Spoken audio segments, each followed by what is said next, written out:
Hello, welcome to Soulprint Intuitive Tarot. It is October 15th. So this is going to be a look at Canadian politics. For Canadians, by this time next week, we will have a very clear idea, what the next 4 years are going to look like and what the election results are. And so today I thought I would take a look at all four candidates, the top four. So I'm going to use kind of a layout that I used when I was doing the Alberta election, which worked. It was accurate. It wasn't the result I wanted, but it worked. So I thought I would try it this time and see what that looks like. So what I'm going to do is get started on this. Let's go. I've got a question. Come on down.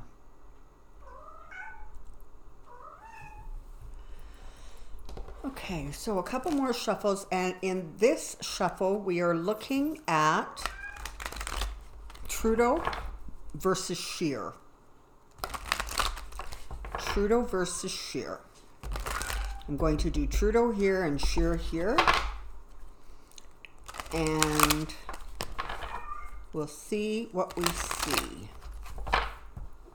Okay. Trudeau versus Scheer, Trudeau versus Scheer, Trudeau versus Scheer.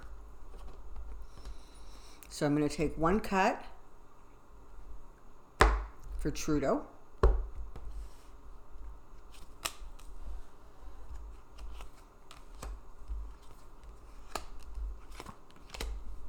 And I'm going to take another cut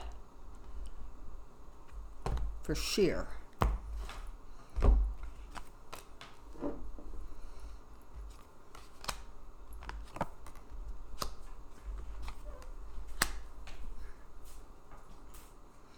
All right, well, for right now, I can certainly tell you that this continues to be a really hard-fought race. They are statistically just too close to call. I mean, the numbers fluctuate a little bit here and there, but honestly, it's still really a difficult thing. So let's break this down a little bit. So what we have with Trudeau is that he continues to attract the moderates. Now, if you're a Trudeau supporter, in many ways, that's kind of a really good thing, because where you're going to get a lot of those moderates are in the province of Ontario, where he is leading. I also know he's leading somewhere on the East Coast, but I don't know exactly where, so I'm not going to guess. And the thing with Ontario voters is they've had, I'm not even sure if it's a whole year, of Ford, and they sure as heck do not like what they see. And that's going to spill over in terms of negative kind of press for Scheer. People have seen that really strict kind of conservative Trumpian attitude, and they don't like it. And they don't like it in a province that honestly, what happens in Ontario happens. That's it, across the country, right? Because there's just so many people there. And so they have the vast majority of the vote. Now, it is showing me that Trudeau actually still has a couple of opportunities left to score some significant points. And there is worry and there is concern. And speaking of worry and concern, what the hell kind of a country are we living in where our politicians now have to run around in bulletproof vests? This is horrendous. And for a lot of people who don't want to see their country go that way, this is a little bit of a wake-up call in terms of, wow, we're really heading down a road, and it's, you know, maybe not the best road that we should be heading down. So there's that. All right, come on back down to the cards. Okay, so there's the worry. And like I say, you know, this is the cups. We're talking about the family. We're talking about emotions. So this has more to do literally with the safety of his family, with the safety of his volunteers, and with the safety of people who are showing up at his rallies, etc. There is a genuine concern. Now, do I think anything's going to happen? It, you know, it kind of doesn't look like it, right? Because you've got, you know, you've got enough going on here, enough protection that there, I don't see any sort of tragedy unfolding as a result of this. And you have the Knight of Cups. And so the Knight of Cups is talking about forward movement with an emotional or positive message. So as of right now, it looks like Trudeau is in kind of stable territory with perhaps just a little bit of worry and concern. And like I say, it's possible that, you know, whatever threat was leveled that created the fuss and created the extra security and created our prime minister to have to be among Canadian people with a bulletproof vest, it's still there. It does not look like a real big concern. But like I said, that unfolding of events could very well have caused some people who were kind of on the fence or not sure to go, you know what? This isn't the kind of country I want to live in. This is not what we do here in Canada. So that's how he's sitting. Now, as for Andrew Scheer, he has what is typically a really, really good card to get. He's got the Ten of Cups, which, you know, usually talks to success. It talks to, you know, being happy, being content, being fulfilled, basically getting what you want, okay? So you've got the Ten of Cups starting right here, and you've got the Wheel of Fortune sitting here, which again, typically is meaning that there is some good fortune coming your way and that things are going to turn out almost like better than you hoped. However, he has the Knight of Swords charging forward. And that typically is not really great because it's talking about almost a bit of like a rush, right? Like not something that's thought out and you know, methodical. It's like kind of like a reaction and a charging. And it has to do with the truth. But I'm not getting the feeling that he's going to unveil some great truth, as much as it's very possible he may get exposed to some great truth. And then on top of that, you've got this quid pro quo card sitting here at the end. And again, because it's an election, you know, you could say there is that quid pro quo between I will do this for you voters if you voters vote for me. I mean, it could be that sort of an exchange.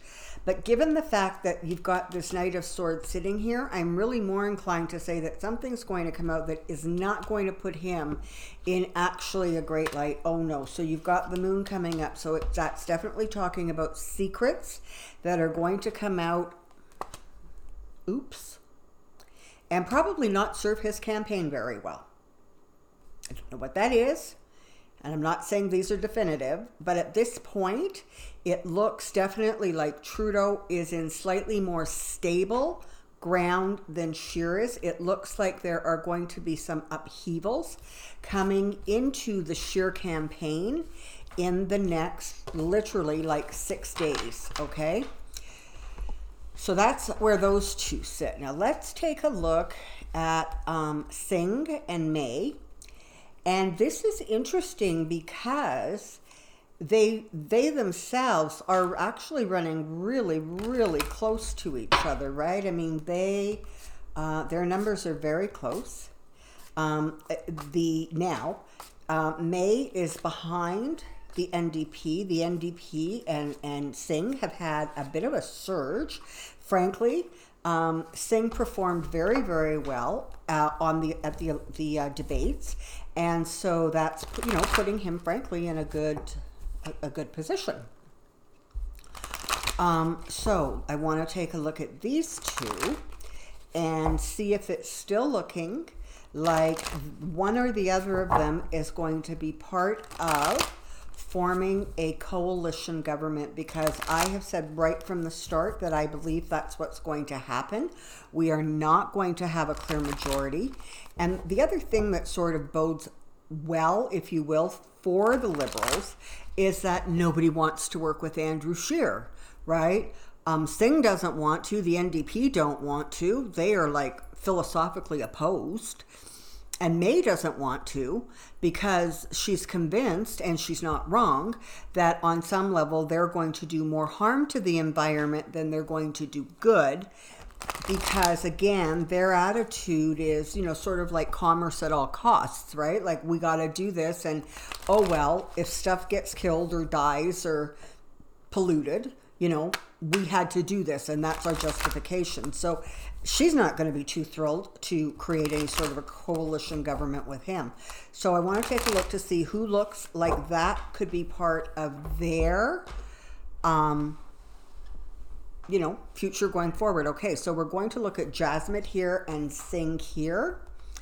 So let's do our cut for, a Singh here and May there. Sorry, I'm confusing. Well, I'm not confusing. I'm just giving, never mind. You know what I'm doing. Okay, so this is Singh.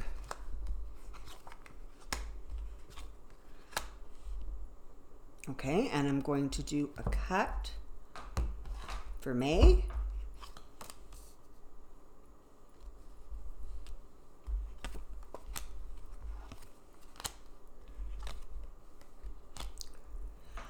Honestly, too hard to call right now. Look at these cards. The two of them at this moment are really sitting in a position where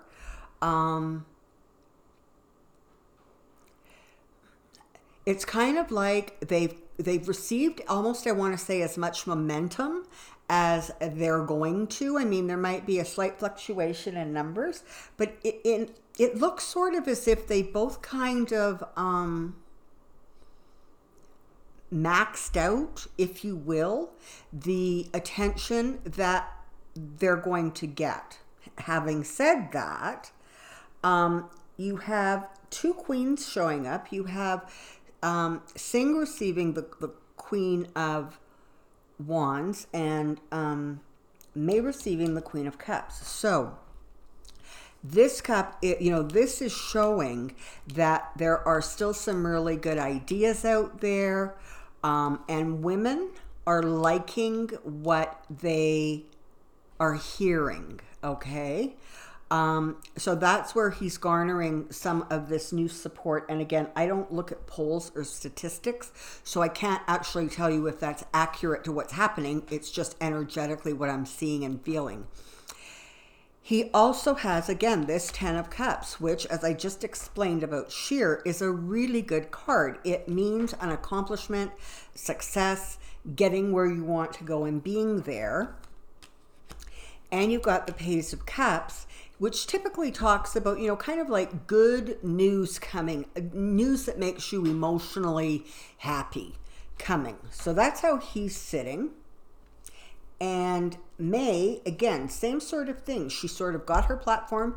She's got her supporters. It might fluctuate a little, but she's kind of, I don't want to say locked in, but there's definitely a sense that both parties have kind of gone as far as they can go in this election. However, She also has a card of moving forward. The Chariot talks about forward movement, and usually with a fair amount of determination or focus or, you know, just steady movement. And then she's got the Eight of Wands, which almost always talks about speed, the speed with which things can happen, or the speed with which, you know, events are going to take place. Now, following this Chariot, it's looking like there may be a little bit of momentum that she is able to pick up in this last week. Is it going to dramatically change things? I'm not sure. But, you know, we'll see. And again, she's got the Queen of Cups. And again, the Queen and Cups talks about somebody who is achieving something that creates emotional fulfillment, where there is a sense of stability, where there is perhaps a sense of her being nurturing, and, you know, and that's really what she is, right? I mean, she is the nurturer of the earth. And so that's interesting because, you know, it's about an emotional reaction. So she seems to be happy. All right, let me try.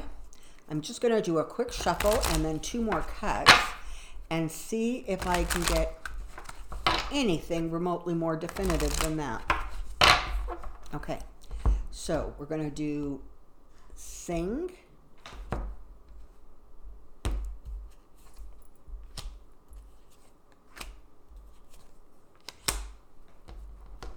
and we're going to do May.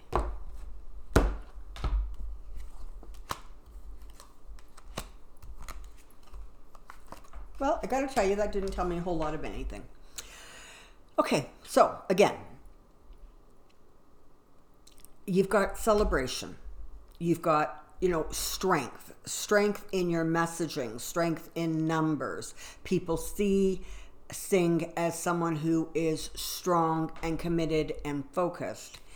And there is a sense of completion coming for him. So there is a sense that the journey he took has now come to an end, and it's time for him to start a new journey.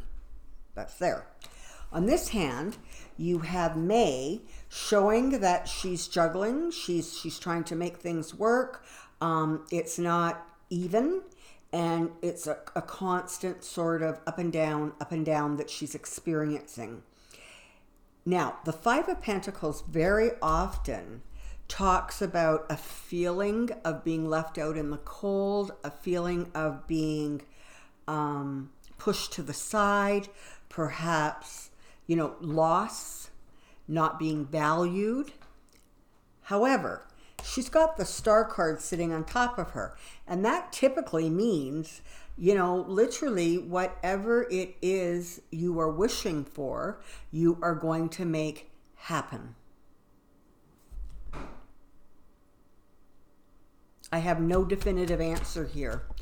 I've been saying for, I think, the last couple of readings that I had a really good, strong feeling about May based on these cards. I'm not saying that my feeling has changed, but it's definitely sort of not feeling as solid as it was a little while ago. I think that this is one of the problems with